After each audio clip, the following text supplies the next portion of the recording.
Bonsoir à tous, soyez les bienvenus dans Lyon Politique. Notre invité ce soir est maire de Rieux-la-Pape. C'est également le chef de file des Républicains dans le département du Rhône. Bonsoir Alexandre Vincendé. Bonsoir Léo Chapuis. Merci d'être avec nous. Soyez le bienvenu. En face de vous, Antoine Comte, notre expert politique. Bonsoir Antoine. Bonsoir à vous. Rédacteur en chef de Tribune de Lyon, magazine qui, on le rappelle, est partenaire de cette émission. Comme d'habitude, quelques éléments de portrait d'abord sur notre invité, sur vous, Alexandre Vincendé. Vous êtes un homme de droite, maire de Rieux-la-Pape, maire Les Républicains. Vous êtes candidat à votre succession, vous briguez un deuxième mandat. Vous êtes aussi conseiller à la métropole et vous êtes également candidat aux élections métropolitaines sur les listes de François-Noël Buffet. Vous êtes par ailleurs le président des Républicains dans le Rhône, président de la fédération. Et puis on rappelle que vous avez été collaborateur par le passé d'Étienne Blanc quand il était député. Vous avez aussi travaillé avec Jean-François Copé quand il dirigeait Feu l'UMP. Exactement. On passe tout de suite aux questions d'actualité.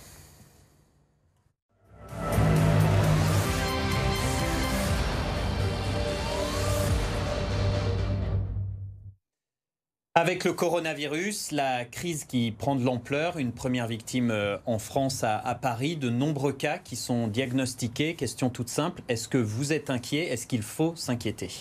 Il faut être vigilant. Je pense qu'il ne faut jamais céder à la panique dans ces moments-là. C'est forcément une question de santé publique, donc c'est forcément une question sensible. C'est une maladie qui est apparue récemment, donc il faut toujours être extrêmement attentif à ce qui peut se passer.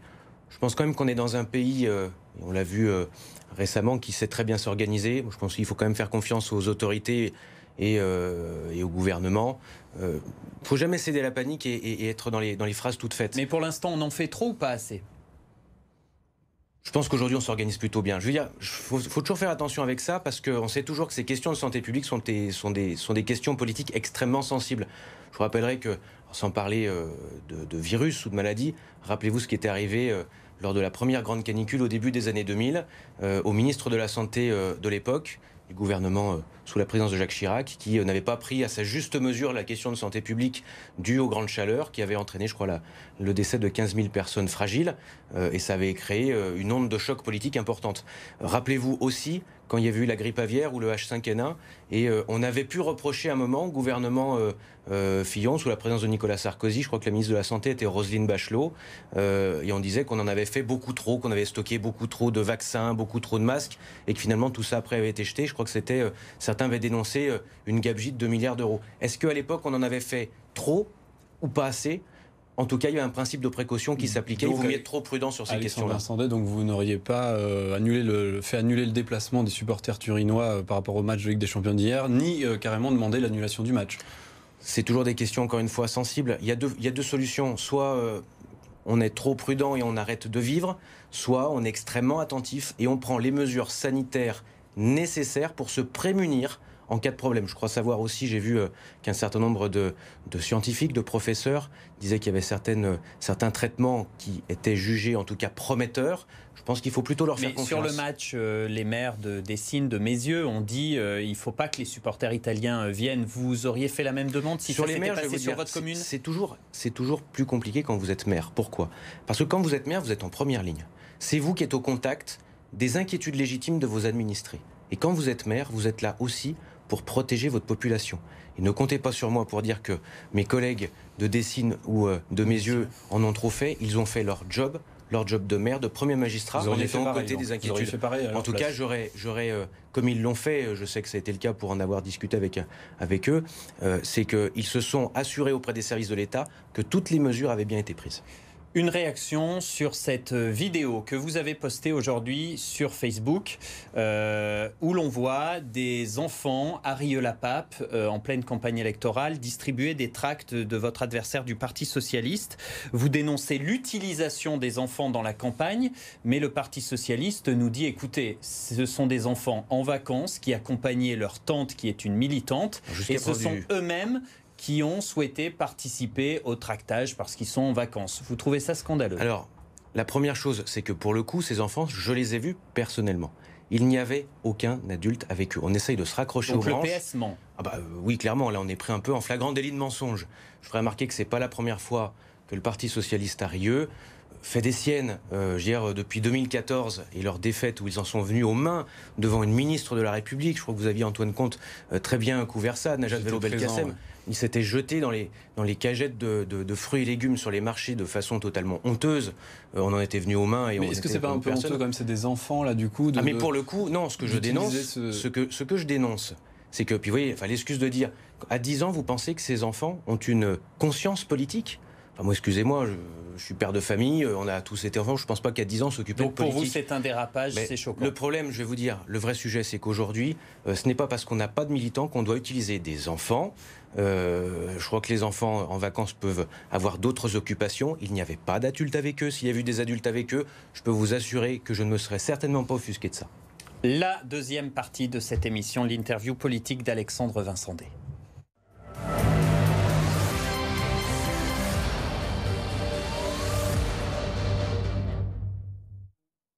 La première question avec Antoine.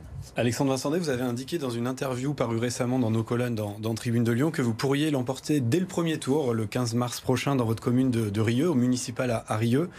Qu'est-ce qui vous fait dire ça? Première question. Et deuxième question, est-ce que vous n'êtes pas un peu trop confiant? C'est pas une question de confiance. D'ailleurs, je ne suis pas confiant. On travaille sans relâche et je fais la campagne depuis la déclaration de ma candidature le 23 janvier dernier sans relâche. On est aujourd'hui à plus de 8000 portes qui ont été ouvertes.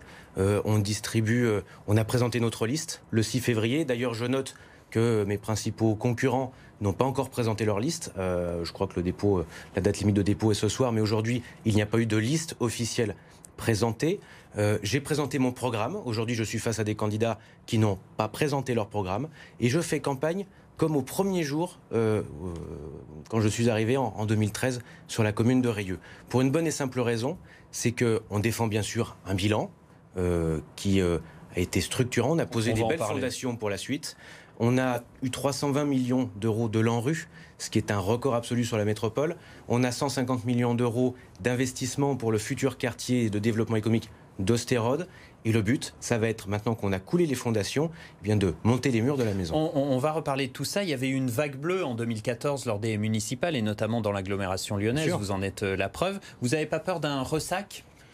Non, moi je pense que vous savez, puis les études le montrent aussi, c'est que les maires sont un peu les derniers élus à être aimés et respectés par les Français. D'ailleurs, on le dit très bien aujourd'hui, qu'on a vu lors de la crise des Gilets jaunes, ce sont vers les maires qu'on s'est tourné, après les avoir pendant quelques mois un petit peu vilipendés. Je vous rappellerai l'histoire du hashtag malheureux balance ton maire qui avait été mis en place par le gouvernement et qui avait fait pas mal d'émoi. Une question, Alexandre Vincendé, sur votre opposant, peut-être principal opposant politique à Rieux, Marc Achard, donc qui est membre du Parti Socialiste, que vous avez accusé là juste avant avec cette vidéo d'enfants en train de tracter pour lui. Il vous accuse, lui, par contre, de siphonner les voix du Front National, du Rassemblement National, pardon, ce qui expliquerait qu'il n'y ait pas de candidature et pas de candidat de ce parti à Rieux. C'est toujours la très grosse ficelle. Je rappellerai simplement, il y a juste à regarder mon histoire politique, mon parcours, que premièrement, je n'ai que l'investiture des Républicains sur cette élection. Et au-delà de ça, je rappellerai simplement que je ne me réjouis jamais de voir des élus issus des partis extrêmes, quels qu'ils soient, faire des résultats importants. Pourquoi ces élus font des résultats importants? Parce que les élus des partis dits républicains ne font pas leur travail. Et notamment dans les villes de banlieue, on le voit quand il y a des problèmes de rénovation urbaine qui sont en panne, quand il y a des problèmes d'insécurité, quand il y a des problématiques de surconcentration de toutes les difficultés au même endroit, alors on fait monter les extrêmes de tous bords. Est-ce que quand même vous reconnaissez que vous incarnez une ligne forte, une ligne dure de la droite, celle de Laurent Wauquiez? Alors pour vous dire une chose, regardez juste une chose, et j'oppose à ceux qui essayent de faire de la caricature et de la grosse ficelle facile. Vous savez, la vieille ficelle du XXe siècle, la composition de ma liste. J'ai aujourd'hui réussi à réunir, sur la liste que je vais présenter aux prochaines élections dans 15 jours, des personnes qui viennent de toutes origines et de toutes opinions. J'ai des élus d'opposition qui ont été élus contre moi, qui sont aujourd'hui sur ma liste, dont la secrétaire fédérale du Parti radical de gauche. J'ai un ancien adjoint de M. Jackie Darn.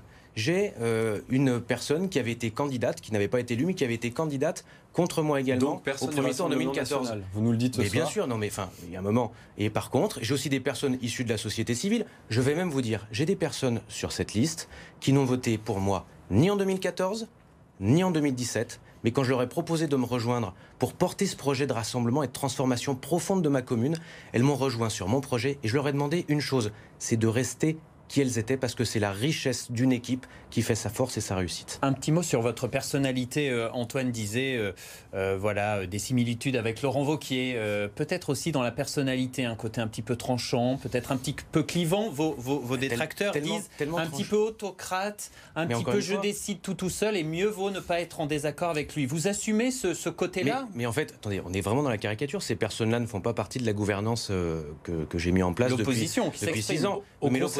Au conseil municipal, vous êtes très souvent accusé d'autoritarisme. C'est ce qu'on entend du côté des écologistes, du côté du Parti socialiste. Qu'est-ce que vous leur répondez ? Mais je leur réponds simplement qu'à un moment, quand ils peuvent s'opposer, et puis bien sûr, ça fait partie du jeu démocratique, on ne leur coupe jamais la parole. Par contre, eux, dès qu'on est en désaccord avec eux, ils hurlent, ils vocifèrent et font des incidents de séance. Je rappellerai simplement qu'au dernier conseil municipal du mandat, une des personnes qui avait été élue dans l'opposition et qui m'a rejoint a souhaité faire une déclaration lors de la dernière délibération du mandat. D'accord ? C'était M. Gilbert Dandel et Mme Bozon-Guillot qui ont été élus en 2014 sur la liste de M. Gauquelin. M. Cachard a hurlé, leur a coupé la parole, ne voulait pas qu'ils puissent parler. Il les a agressés sur le parking de la mairie.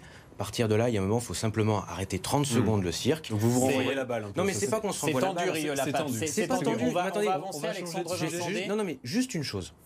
Vous avez d'un côté un maire qui réussit pour un second mandat à rassembler largement au-delà de sa famille politique. Largement. J'ai des personnes qui viennent du centre. Vous l'avez évoqué, on va avancer parce que l'heure tourne. On va évoquer Lyon. Simplement des personnes qui se rabougrissent sur leur camp. Après, les électeurs seront seuls. Vous êtes candidat à Rio, on l'a bien compris, mais on va parler un petit peu de Lyon, des municipales à Lyon. Il y a un candidat que vous soutenez qui s'appelle Étienne Blanc, qui progresse dans les sondages, qui arrive à 21% des voix, donc il est second, juste derrière l'écologiste Grégory Doucet à 22%, et largement devant Yann Cucherat, le candidat de Gérard Collomb, à 15%. On imagine que vous êtes plutôt satisfait de cette progression. Comment vous l'expliquez ? C'est un travail de fond qu'a mené Étienne Blanc depuis maintenant 1 an et demi. Je connais bien Étienne Blanc, vous l'avez dit vous-même, j'ai commencé un petit peu mes armes politiques avec lui. Et Étienne Blanc est quelqu'un de fond, de dossier, qui a fait ce travail de proximité. C'est un gros travailleur. Et aujourd'hui où je suis très heureux, c'est qu'au-delà que les sondages montent petit à petit, je pense que ça va être la surprise de cette élection municipale. Lyon peut rebasculer à droite ? Je pense que Étienne Blanc est en position aujourd'hui d'être maire de Lyon. En tout cas, on le sait. Les études le montrent. Il y a une dynamique en sa faveur. Et moi, je pense qu'Étienne Blanc peut renouer, en tout cas, peut faire renouer la droite avec la victoire à Lyon. Mais au-delà de ça, c'est surtout, et je le dis, la mue qu'il a su opérer pour la droite à Lyon. Cette droite qui se veut ouverte et moderne sur les questions qui traversent notre temps. Très heureux pour Étienne Blanc à Lyon. Par contre, on a l'impression que vous êtes un peu moins heureux pour François-Noël Buffet à la métropole. En tout cas, qui lui a du mal à décoller. 15% des intentions de vote, très loin derrière Gérard Collomb à 26%. Et l'écologiste Bruno Bernard à 25%. Comment vous l'expliquez ? Pourquoi Étienne Blanc parvient à être plutôt pas mauvais à Lyon et pourquoi François-Noël Buffet n'y arrive pas à la métropole ? Ce sont deux élections totalement différentes. La première chose, c'est que l'élection de Lyon va se polariser sur le chef de file. Les gens connaissent les élections municipales, ils y sont familiers, ils sont attachés à cette élection autant qu'à l'élection du président de la République. C'est d'ailleurs le maire et le président de la République, les deux seuls élus que les Français connaissent réellement. Mais il fait bien une bonne campagne, Buffet, à la métropole. Deuxième chose, sur la campagne de la métropole. Moi, je pense qu'il y a une chose qu'on ne sait pas mesurer et que les instituts de sondage ne peuvent pas mesurer, c'est l'impact du poids des maires dans ces élections. Il y a 14 circonscriptions. 14 circonscriptions, d'accord ? On ne va pas voter dans les circonscriptions pour le président de la métropole. On va voter pour les candidats qui vont représenter ces habitants au sein de l'Assemblée métropolitaine. Enfin, moi, il y a quand même quelque chose qui me choque. C'est que vous avez des personnes, soit M. Bernard, M. Collomb, M. Kimmelfeld, qui se présentent uniquement avec leur tête sur les tracts et qui mettent un petit peu ceux qui vont représenter les habitants dans les circonscriptions derrière. Mais que je sache, moi j'ai regardé un petit peu dans les archives, est-ce que quand on votait pour les conseillers généraux à l'époque dans les cantons, on votait pour le président du conseil général ou est-ce qu'on votait pour son conseiller général ? Récemment, vous avez voté, vous comme moi, pour vos députés. Quand vous votez pour un député, vous votez bien pour celui qui va vous représenter à l'Assemblée basse. Vous n'allez pas voter pour le président de l'Assemblée nationale. Donc ce que vous êtes en train de nous dire, c'est qu'il faudrait peut-être un peu cacher François-Noël Buffet, non, c'est pas le mettre autant en avant. Est-ce que vous le soutenez réellement, François-Noël Buffet ? On rappelle que Les Républicains, votre parti, a choisi François-Noël Buffet au détriment de votre candidature. Vous l'avez peut-être un peu en travers de la gorge. Non, c'est qu'on n'a pas fait la même chose. Déjà, premièrement, on ne peut pas me soupçonner de ça. Je vous rappellerai simplement qu'au lendemain de la Commission nationale d'investiture, j'ai fait un communiqué de presse pour dire que je soutenais sans réserve François-Noël Buffet. Mais on ne vous voit pas beaucoup faire campagne avec lui. Je fais campagne dans ma circonscription. Je vous rappellerai simplement que je suis candidat avec Philippe Cochet et Myriam Fontaine sur la circonscription du Plateau Nord. Alors, vous faites bien parler d'une question justement là-dessus. Je la vois venir. Mais simplement, attendez, je finis juste. Ce n'est pas le même nom dans votre circonscription que l'ensemble des autres listes portées par François-Noël Buffet, les 13 autres. Vous imaginez bien que c'était discuté avec François-Noël Buffet. Première chose. C'est étonnant quand même. Deuxième chose, il y a une particularité. Cette circonscription est la plus petite de toutes. Je ne veux pas que demain, les mairies du Plateau Nord, que ce soit Caluire-et-Cuire, Satoné-Camp et Rieux-la-Pape, deviennent des mairies d'arrondissement. Nous avons une chance, c'est que comme nous ne sommes que 3 communes, les 3 communes peuvent être représentées directement sur les 3 premières places. Donc forcément, c'est une liste des maires qui se présentent pour représenter les territoires. Je n'ai pas l'habitude, excusez-moi le terme, de me planquer derrière quelqu'un pour faire campagne. On fait campagne sur nous pour une bonne et simple raison. C'est que quel que soit le président de la métropole, je voterai pour François-Noël Buffet si je suis élu. Vous soutenez François-Noël Buffet, quoi qu'il arrive. Sans état d'âme. Sans état d'âme. Par contre, quel que soit le président de la métropole, et je souhaite que nous puissions remporter cette métropole, je défendrai, ainsi que Philippe Cochet et Myriam Fontaine, pour les communes de Caluire et de Satoné-Camp, les intérêts de nos habitants. C'est la seule chose qui vaille. Alexandre Vincendé, on parle un petit peu des municipales à Rieux-la-Pape. Votre programme, l'opposant socialiste Marc Cachard, qu'on a déjà évoqué, vous accuse d'avoir vidé les caisses, d'avoir trop investi et d'avoir laissé de côté le vivre ensemble. Vous lui répondez quoi ? Il faut quand même regarder quelle est la situation quand on est arrivé en 2014. Le plus fort taux de délinquance, en tout cas de hausse, de toute la métropole. Le plus petit plan de rénovation urbaine de la métropole. Des investissements à l'arrêt, des écoles en très mauvais état, des équipements publics laissés à l'abandon. J'appellerai simplement qu'au bout de 6 ans, on a relancé les investissements. Oui, nous avons fait un choc d'investissement pour cette commune. Cette commune qui, en 2014, avait 57% de logements sociaux, a connu en tout cas un début de mutation sans précédent. Quand, je le disais tout à l'heure, nous allons construire un nouveau quartier de développement économique à la porte d'entrée nord de cette métropole. 150 millions d'euros, près de 1000 emplois prévus. C'est pour les Riards qu'on fait ça. C'est pour leur apporter de l'emploi et de la richesse. Alexandre Vincendé, vous n'avez pas trop investi, un cinéma, un centre culturel, des nouveaux quartiers, énormément des nouvelles écoles. Donc ça veut dire qu'en fait... Vous n'avez pas trop mis la main à la poche finalement? Mais on n'a pas trop mis la main à la poche. Regardez, je veux dire, il suffit simplement de regarder les comptes administratifs de la commune. On n'est pas plus endetté qu'avant. On a même un taux d'endettement en termes de durée qui est moins haut qu'avant. Pourquoi? Parce qu'on a emprunté moins. On a fait énormément d'efforts sur les dépenses d'investissement. On a fait énormément d'efforts aussi sur les économies en termes de dépenses de fonctionnement. On a ouvert plus de services publics, une épicerie sociale et solidaire, une maison de la famille et de la parentalité. On a mis en place des primes d'accession à la propriété. On a mis en place des nouvelles politiques familiales et éducatives. On est aujourd'hui lauréat du label Cité éducative par l'État, où on a réussi à aller chercher 350 000 euros, et 320 millions d'euros de l'ANRU pour recréer de la mixité sociale dans les quartiers, là où pendant des années, ceux qui ont été au pouvoir pendant 20 ans n'ont rien fait. 320 millions d'euros portés sur ce plan RU qui est extrêmement ambitieux, et aujourd'hui on nous dit qu'on en fait trop. Je pense simplement que certains qui étaient là pendant très longtemps n'en ont pas fait assez. Vous êtes très bavard, Alexandre Vincendé. On aimerait aborder quand même d'autres thèmes, notamment l'écologie, qui est quand même une priorité. Tout le monde fait campagne aujourd'hui sur l'écologie et le réchauffement climatique, mais on sent que c'est pas une priorité chez vous. Vous en parlez peu. Alors si aussi, pareil, regardez ce que nous avons obtenu il y a 15 jours. Il y a 15 jours, je suis allé à Bordeaux récupérer un label qui s'appelle le label Citergie. Et ce label Citergie, donc on avait été labellisé Cap Citergie en 2017, ça fait partie des labels les plus difficiles à avoir. C'est pas moi qui le dis, c'est monsieur Bruno Charles, élu Europe Écologie Les Verts à la métropole, vice-président, et qui l'a dit lui-même en séance à la métropole que c'était un label extrêmement exigeant. Mais comment réduire concrètement la pollution à Rieux? Parce que c'est ça que vos électeurs attendent, que vos administrés attendent. Plusieurs choses. Ce qu'on a fait justement, on a ce parc linéaire urbain fabuleux qui est en train de se créer pour traverser de part en part en mode doux, près de 5000 plantations, arbres et plantes compris, qu'on a commencé, on est même désormais à la moitié, et qu'on va continuer sur le prochain mandat. Ça sera la possibilité demain de traverser de part en part l'ensemble du plateau nord en mode doux. On a aussi travaillé sur les économies d'énergie. Je parle d'un contrat de réalisation et de maintenance sur l'éclairage public qui permettra demain de faire 52% d'économies d'énergie sur l'éclairage. Le photovoltaïque sur les équipements publics, la nouvelle cité administrative est autonome 40% du temps en électricité. Et puis on a aussi le projet du métro qu'on souhaite porter, parce que c'est un projet structurant pour le plateau Nord. Vous en êtes où de ce dossier? Vous voulez une prolongation du métro B, du métro C en direction du Nord. Vous dites la banlieue Nord, c'est la grande oubliée des transports. Gérard Collomb s'est focalisé sur, en tout cas, sur certains quartiers de Lyon et certaines villes de l'agglomération et a oublié Je pense quand même qu'on a été... il a oublié le plateau Nord. On est un peu les parents pauvres.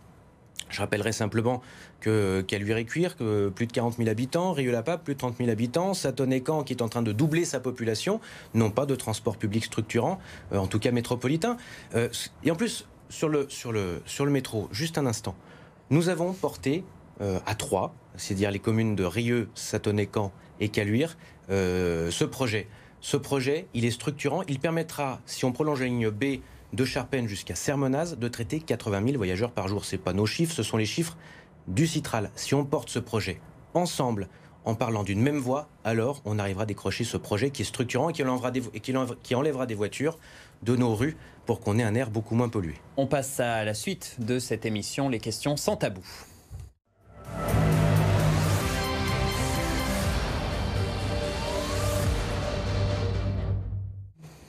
La première avec Antoine. Alexandre Vincendet, le candidat que vous soutenez à la présidence de la métropole, François-Noël Buffet, a choisi de ne présenter aucune femme tête de liste dans les 14 circonscriptions. Maintenant, il y en a une ici à Villeurbanne. Il y en a une à Villeurbanne. Bon voilà, au moins une, mais en tout cas sur 14, ça fait pas beaucoup. Est-ce que vous approuvez, est-ce que vous dénoncez, est-ce que c'est de la misogynie comme certains de ses opposants C'est le choix du candidat chef de file. En tant que président de la fédération et secrétaire général adjoint du parti, je me dois d'avoir un devoir de solidarité. On sent que vous le soutenez pas. J'ai un devoir de solidarité. Parce que vous êtes sur ces listes. Ça vous pose pas de problème. J'ai un devoir de solidarité, encore une fois. Vous ne me verrez jamais. Vous êtes contre, mais vous ne pouvez pas le dire. Non, ça n'a rien à voir. Vous ne me verrez jamais critiquer quelqu'un de ma famille politique en public. Très bien. Quand on a des choses à se dire, on se les dit. Mais je pense qu'il faut éviter les divisions. Vous qui êtes conseiller à la métropole, est-ce que vous savez combien il y a d'habitants dans cette métropole de Lyon? Dans cette métropole, on a environ 1,3 million ou 1,4 million. Exactement, ce sont les chiffres de l'INSEE de 2016. Vous avez de l'ambition, vous avez 36 ans, hein, je crois. C'est quoi votre objectif personnellement? Maire de Rieux-la-Pape dans 15 jours. Non mais je vois plus loin. Député, président de la métropole, président tout court? Non, il faut simplement rester les pieds sur terre. Vous savez, je pense que dans la vie, il faut aller étape par étape. Il y a 6 ans, on m'a fait un honneur extraordinaire en m'élisant à 30 ans maire d'une ville de banlieue qui avait de grandes difficultés. On a réussi à déplacer des montagnes sur ce mandat. Et moi aujourd'hui, je ne me vois pas commencer à regarder les marches du dessus. Si je n'ai pas fini le travail que j'ai engagé sur ce mandat, ça serait trahir mes électeurs et les engagements que j'ai pris en 2014. Je veux poursuivre le travail de développement, réussir cette rénovation urbaine pour le bien de cette population qui en a besoin. Il y en a un qui se voyait, en tout cas président, c'est Laurent Wauquiez à une époque. Comment il peut rebondir, Laurent Wauquiez, après la claque reçue aux européennes par votre parti? Quel conseil lui donnez-vous? Qu'est-ce qu'il peut faire finalement pour revenir dans le paysage politique? Déjà, il y a une chose que je dois souligner, et que tout le monde souligne dans cette famille politique à laquelle j'appartiens, c'est le comportement exemplaire qu'il a eu après la défaite aux européennes. C'est-à-dire de quitter son poste de président du parti. Beaucoup d'autres auraient pu se bunkériser. Il a choisi d'en prendre la responsabilité personnelle alors que c'était un échec collectif. Et pour cela, son geste doit être salué. Il a un vrai défi aujourd'hui, c'est d'être réélu président de région. Je n'ai aucun doute là-dessus.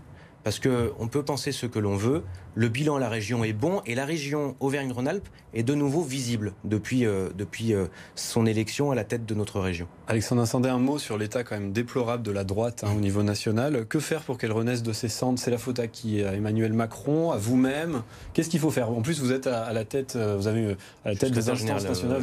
Aujourd'hui, je siège au bureau politique. Qu'est-ce qu'il faut faire pour que la droite renaisse de ses cendres? Il y a plusieurs choses. Il faut renouveler le logiciel totalement. Moi, je pense qu'il faut justement regarder ce qui se passe dans les territoires et des territoires sur lesquels on avait peu de prise auparavant.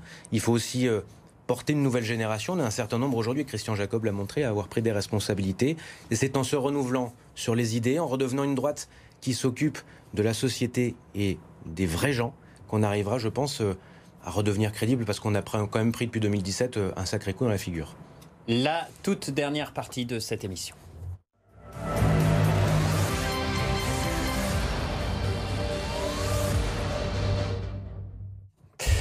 Avec chaque semaine, notre invité, vous, Alexandre Vincendet, qui doit répondre à une question posée par notre invité de l'émission précédente. Et c'est Sandrine Runel qui était avec nous la semaine dernière, la candidate de la gauche au municipal à Lyon. Elle vous pose une question. Donc Alexandre Vincendé, je voulais savoir si vous êtes élu en mars prochain à la métropole de Lyon comme conseiller métropolitain. Vous soutiendrez une démarche actuellement envisagée par François-Noël Buffet concernant un soutien à Gérard Collomb au 3e tour pour la présidence de la métropole de Lyon.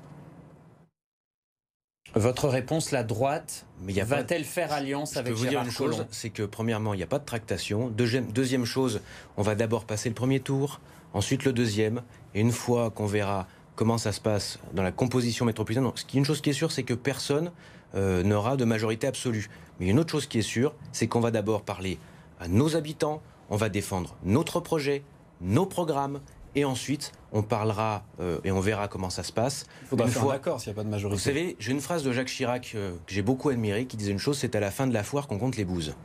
Aujourd'hui, la foire n'est pas terminée.